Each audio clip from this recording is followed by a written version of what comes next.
This is another episode of Standup Comedy, your host and MC, celebrating 40-plus years on the fringe of show business. Stories, interviews, and comedy sets from the famous and not so famous.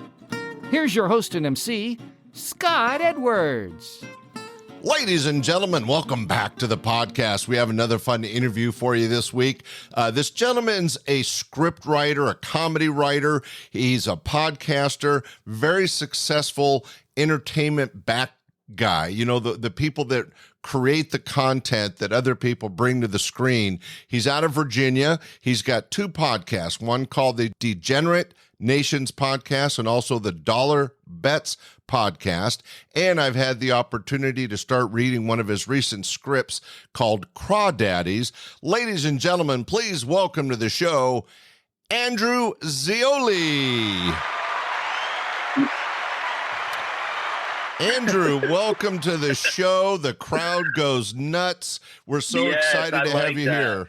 That's my stuff right there. I need that type of entrance everywhere I go. I'm gonna have to borrow that sound effect. I mean, I'm sure it was authentic. Oh yeah, I have literally dozens of people in my studio office. That's amazing. Exactly. You get them that nice telemarketer coffee. Yeah, right. That goes down smooth. Goes down like like gasoline. I miss that stuff. My first ever experience with coffee was like actual coffee instead of that like Starbucks sugary shit. It was working in LA when I first got off the bus. My second day in LA, I was already telemarketing, and they did this, sell me this pen thing and everything, and I was like, oh god, I can't do this. $8 an hour. I need some of this coffee, and it just tasted like burnt shit. I mean, it was great. I kind of miss it, you know, like anyone with like a comedy kind of sensibility or background. They have moments like checkpoints in their life where like, well, that was awful, but why do I miss that? Why do I miss that? Right. Well, I've had the opportunity to interview a few television comedy writers, and they all talk about the pressure of the deadline, the chaos of the writing room, and the bad coffee. So you're right in line with that. Yes, that's right. So, Andrew, I try to avoid the pressure. I've introduced a couple of your podcasts. I know you're working on this movie script and to get it out.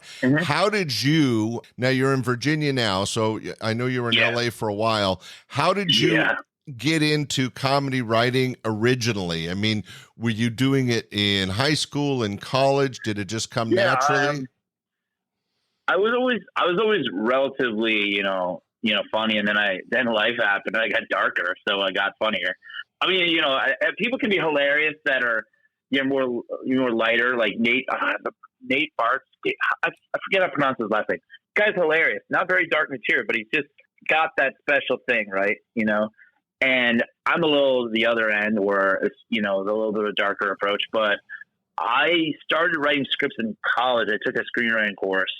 Fell in love with it instantly, maybe the first week of the course at Michigan State. And I had a professor. I just like harassed him at the office hours. I was like the only one that used the office hours. So I was like that.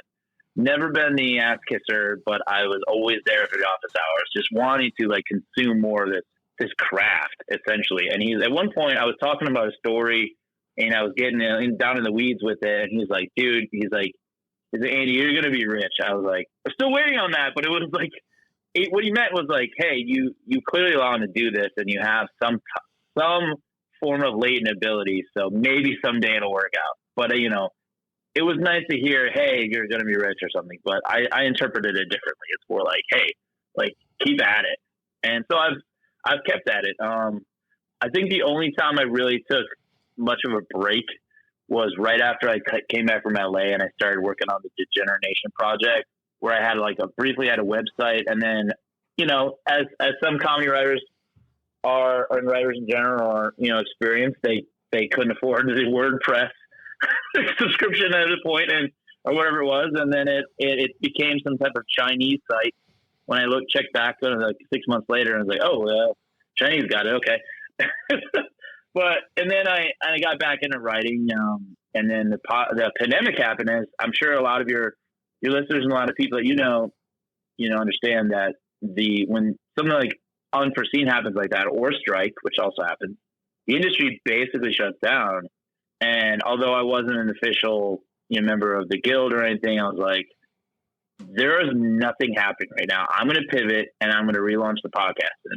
And that was, we did 200 episodes straight, like every day for Degenerate Nation podcast, which is available a lot of places, everywhere the apps are there. Well, let me interrupt you, yeah. Andrew, and just say that it's interesting. You hit on a couple fine points I want to bring up. First off, you're right. When COVID hit and then the writer's strike, it was a wake-up call to a lot of people in the industry, especially the writers. And I think there's kind of a third strike because in recent months or last year, we have this threat of AI writing, which is putting more pressure on the industry. So you have strike 1, strike 2, strike 3, and for writers in general, for movies and television, it's been a really rough decade.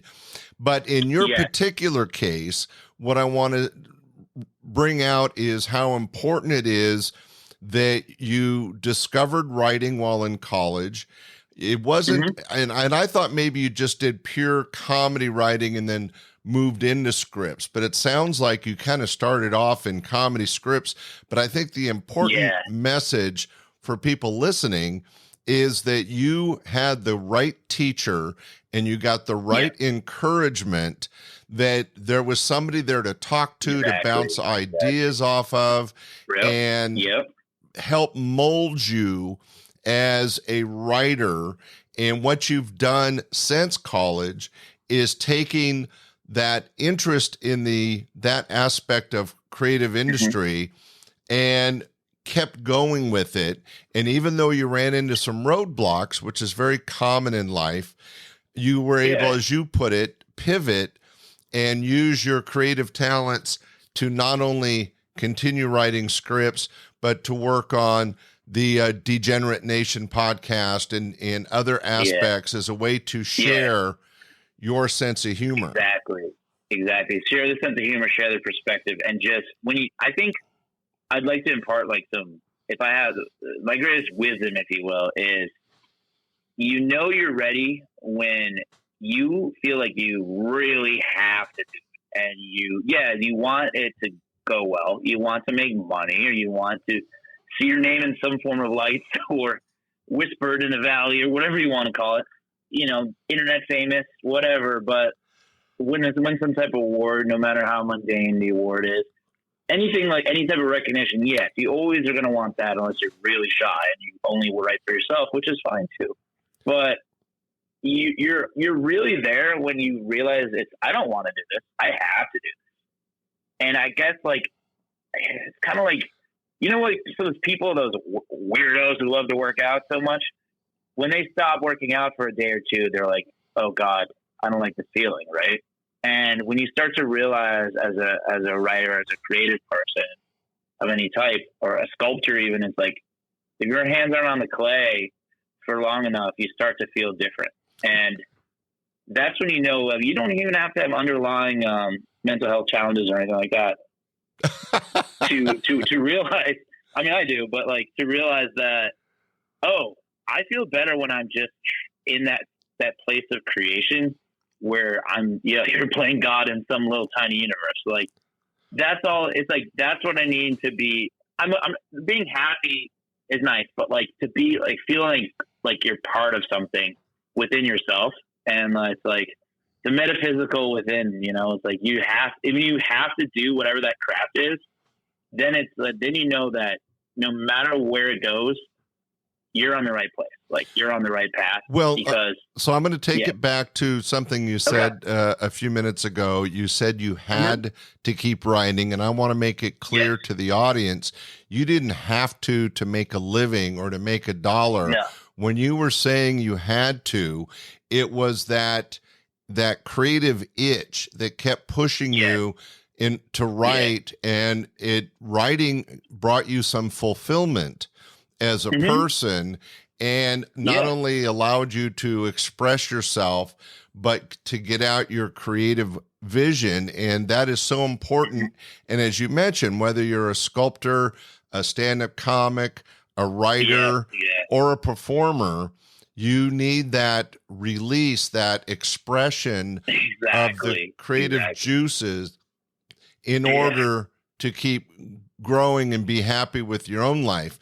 Now, you've been writing comedy scripts for a while. I know that the movie Crawdaddies is in the works, but writing comedy is different than, let's say, writing a novel or a how-to book. Right.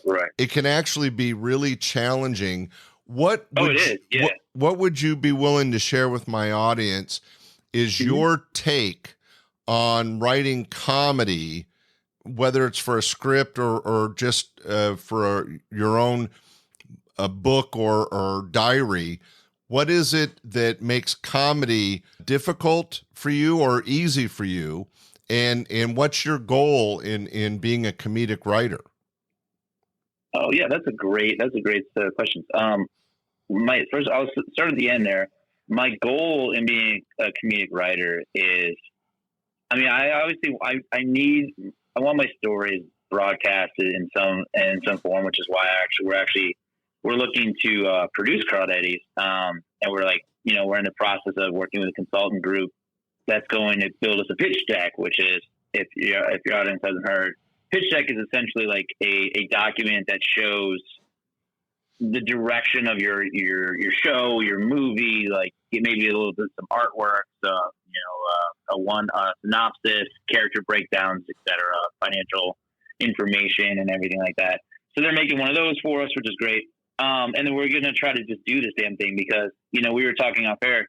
It's essentially the pitch of that movie is like Hoosiers meets Bad Santa, and what are they not making a lot of right now is Bad Santa. So it's like, you could get discouraged, or you could say, screw this. If we produce this somehow, we potentially stand to make more money, and we're beating our head against a softer wall because it involves your own effort. So it's like, I would advise everyone to just like, if you really like this or you really are interested in it, explore the shit out of it and really give it your all. Don't burn out on it. Don't give up. Don't give up, and don't give up those other aspects of your life, because I think one hand washes the other with writing or with creating things. Your relationships get better when you're doing this. When you hit that point where you're doing this enough, and you start to your life gets weirdly simpler the more you create, because you're like, oh, I can turn this on and off around the right people. Andrew, you're getting my dog. It's my girlfriend. Yeah. You're getting the joy from fulfilling your own aspirations. And yes. And the lack of misery from not doing it. Right. Now we went off on a little bit of a tangent. I'm sorry, I tend to do that, guys. No. It's your interview. It's fine. But I do want to try to get an answer to the question that comedy writing can be more challenging than some other type. Why is it more challenging? Well, not only why, but also why you went down that path. Oh, well, I went down that path. So I always had a weird perspective. I always felt I'm sure this is a common thing where you kind of feel like the observer in your own life. And I had a weird neighborhood. It was a fine, a regular, middle of the road kind of neighborhood, but I lived in between a sociopath and a delinquent. And so these were my playmates. And so I essentially we were always at war with each other, growing up, ages 6 to 12. And it was just, I learned a lot about just how funny things can get, and just in a mundane everyday life, that those moments where it's not mundane, right? And you're like, ooh, I'm going to take a note for later. And I don't know where that impulse came from, but I know I can pinpoint the moment when I was like, oh my God, that's hilarious. I'm going to think about that for years. And it was the two neighbor boys their dads were watching them fight, and instead of breaking it up, they're rooting for their kid. And they're rolling under the deck and still throwing punches, these kids. And I was just I'm sitting there. It was the ultimate get your popcorn ready moment. And I was like, this is ridiculous. But I didn't know if it was ever going to be in a story or anything. I just know I feel like that was my observer self was born then, And Well, you just kind of keep going back to these moments as a creator, as like a comedic writer, where you're like, oh, that's funny. And I, at some point, will access that, or I'll remember how quickly I thought of that being as a funny thing. right. And it's like a mechanism that builds and builds, right? You saw the funny in challenging things, and I'm going to make two observations. One, Yeah. when you're able to see the funny in the world, that's much like Jerry Seinfeld or Jay Leno. Right. They have that eye for the weirdness or the funny in things. Mm-hmm. And also Yeah. it sounds like, Andrew, that you used the comedy vision of life to help you bridge the good and bad times as you were growing up. Yeah, exactly. The coping, the copious coping, right? Where it's like, I mean, I shout out to my parents. Like, I had a safe and warm and often fun childhood. I was loved, and that's not necessarily always the backdrop of these like off the wall comedic minds, but I wish it was. But like, I still felt weird inside. And so it's like, when I was able to write more, because, let's face it, like, the school system doesn't they don't promote writing anymore. Yeah, right. Exactly. So I wrote occasionally. I would have all these ideas, but I was always like, I'm stuck with a 9-year-old's discipline or something, or a 15-year-old's discipline. And it's like, you're running up against that. And, that's another thing they need to know. Like, any type of creative craft, you have to explore a level of discipline that at first might feel like you're sacrificing something, but eventually, if you like it enough, like, it's not going to feel like a sacrifice anymore. Well, you touched on a few things about how you kind of have a comedic way of seeing the darker side of life, and that kind of leads into my last question, and that was, and we've kind of already covered it, but you've been able to take your life's experiences and your comedic view of the challenging and hard side of life and put it on to pen to paper. And one of the things I wanted to ask you, because I have read your script, Crawdaddies, is that there is a lighter side of humor and there's the darker side, as you mentioned, Bad Santa and things like that. Yeah. You definitely write towards the darker side. So would you say that that's a direct connection to your childhood and the way you see things? Or is it defense mechanism against the difficulties of life by going after the dark side in a comedic way? Oh, I like that. You know what? I think it's maybe like 2/3 of the second thing, of like being steered towards the dark and like fight it off with humor and fight it off by showing it to people, like showing people the mirror so they can like, oh, I'm looking at the man in the mirror. I'm going to ask him to change his way. It's like, if you show ugliness up to someone and they see it and have to look at it, they have to acknowledge that, you know what, my life comparatively to this character or this journey, or maybe I can see part of myself in them, but I'm doing pretty well. This is just entertainment. And, and it's like, that's important.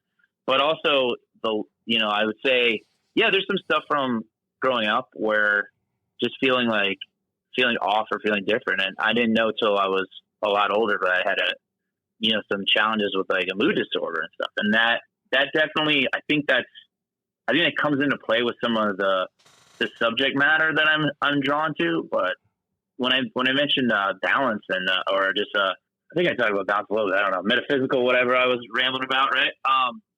When you really dedicate yourself to that, like a creative craft, like you start to realize how much easier it becomes to balance things out. Like something gets unlocked, and whether that's I went to therapy, or I wrote a lot, or I had a pet, or a steady partner in my life, or like a good family situation or something. But if you connect the craft to your life's purpose, and it becomes so much easier to just kind of let it all on the page, let it all on the clay, if you want, or in the studio, music, or on the stage, especially. I feel like there's probably a lot of stand-ups that are listening. Just do it and make it work for your life so that your life works. Like that's the goal. Like everything else will come because only you know if you are capable of taking it all the way, like throughout your lifespan, or if this was a nice dalliance with going on the stage or getting on a podcast. It's like when you realize you can't live the right way without it, whatever that craft is, whatever that specific niche within the craft, especially if it's like writing comedy, because we were talking about that. When you realize you can't live without that in your life in some form, then just do it. Like, just do it and make sure you give it your best when you're working on it, so that you can be your best when you're off. When the mic is off, when the light is off, when they shine the flashlight at you on stage, you're a person again. You're not just like creator. You're like a person that has to be a person. Well, and the two are going to bleed into each other a little bit, but you do have to like give it your all so you can really give your relationships your all. Well, you touched on a couple important things. And first off, the analogy of music is such a good one, because we find in a lot of musicians, their music can have a bright message. It could have a dark message. Yeah. Sometimes it's just entertainment. The other thing is that when you're interested and you have a creative talent, or you have that creative itch, and I run into this with entrepreneurs all the time. That's as not only am I a producer, I'm an entrepreneur. And I always tell people, you have to go for it. You have to just do it instead of just talking about it. So I thought that was good advice from you. But the most important thing that I think you said, Andrew, that in your writing, especially writing from kind of the dark view of comedic situations, is it helps you, and thus may help the audience, differentiate between reality and entertainment. And I think that's like people. I just think that's important for people to remember, that when you're watching a TV show, watching a movie, listening to a song, or reading a book, that whether it's lighthearted or a little on the dark side, whatever it's trying to bring to you, it is still entertainment, and it's not meant to be taken serious. It's meant to be a distraction. Exactly. It's like a window to human experience, but your human experience can still, you can listen to Landslide from Fleetwood Mac and still have a good day. That's a sad song sometimes, but like, it's also kind of a happy song too, right? It's like Eye of the Beholder, and like, you can listen to like an old Eminem album or DMX, and you get like barked along with it, and it's dark music, but then you like weirdly have this cathartic sense from it. And so it's whatever you feel it is. That's what it is. And artists can have all the intentions they want, but they let go of it the moment they finish it. And in this case, something to be finished. Andrew Zeoli, you have taken your creative talents and become a writer, and for the sake of our industry, a script writer. And I think that is such a valuable tool to have. And congratulations on finding something that you care about and taking it. Now, can you share briefly with the audience a little bit of information on the Betz podcast? Yeah. So I started this with my friend, Oren. We're actually Oren Bass, who I met in LA. We met at a sports bar for Michigan, watching Michigan State games, which is, I gotta say, if you're not in the West Coast, going to a sports bar at 9 a.m. is pretty interesting. We've always kept in touch, and he writes for a sports blog for Michigan State, and he got his own blog called 0for4blog.com. And we basically talk about sports, but in a comedic light as well. Like, I'll go on rants. I mean, that's no surprise after you listen to this. But and then we actually exchange dollars like live on air with our Venmo. And so we recently got on the Winner's Edge network under the Electrocast banner. And so we just kind of started that at late April, and we're excited to ramp up for football season when there's more sports, because we're like about to dive into these Olympics, like pretend like we know anything about Olympic. They have like beatboxing, right? Or no, Olympic. No, I want to see you making bets on synchronized swimming. I will do that. If there's a line, I will do that. I mean, that's one of the things. It's like the reason why in Crawdaddies, like one of the main character, Coach Weaver, has a gambling, we'll say, enthusiasm. while he's lost his way. You're putting that really politely. Yeah, exactly. He's a degenerate. And so it's like, I know about that world because while I am not fully of that world, I've had my toes in the sand of that beach, and it's like, I mean, write what you have experienced or are curious about experience, or you can like imagine experiencing. No, that's actually don't really let it drag you down. Andrew, that was actually good advice. Yeah. You do want to write what you know. It's the same advice I give stand-up comics that want to write comedy for the stage is write what you know, find the funny in your life, and trust me, somebody in the audience will be able to relate. Yeah. You have the Degenerate Nations podcast, which can be found on many playlists. Tell us a little bit about that. So I would describe that as like free form / like improv comedy with occasional bits that we planned out. But I mean, it's just, so I'll give an example. I'm sure you guys listeners are familiar with Silence of the Lambs. So we were just riffing on shit, and we came up with we had to rapid fire pitch each other like sitcom ideas, and we had like a couple of them. And the one I pitched my friend Patrick, who was my co-host on that episode, was a Buffalo Bill prequel but it's a comedy, like a situation comedy for Buffalo Bill, and it's called. There's that scene where he goes, that line when Clarice shows up at his house, and I was like, what if he is 20 years old, he's not a serial killer yet, and he's studying entomology at Ball State, and my friend just lost it, and we just do ridiculous crap like that. Kind of a preview of Silence of the Lambs. Yeah, exactly. Yeah, I think that I forgot what name of the episode was, but it's like. So we were just like spoofing the industry a little bit, how they have like prequels for everything. So, I mean, basically it's like, I would describe it as the show that you should be doing, because it's like, it's great practice for being on a stage, being on podcasts, being a guest on a podcast. Well, it's because I'm going to interrupt you and say it's because you're improving and finding the funny in something dark. Exactly. Oh yeah. A lot of it, most of it's rather dark, but it's definitely fun. Like check it out. And if you want, check it out for a few minutes, see if you like it, but definitely if you're out there, you're a comic or an aspiring stand-up comic or aspiring podcast host, check it out for the sake of the format and see if there's a person in your life that you could just turn a microphone on and experiment with and see if you're riffing well. You might have just found yourself a writing partner, or like you might actually have more. You might be further along than you think you are. And don't worry about the audience coming, because they either will or they won't. But you make this what you can out of it. Like, well, seize the experience. I don't know, Andrew, if you realize what you say sometimes, but you just said something else that's really poignant, and that is that sometimes.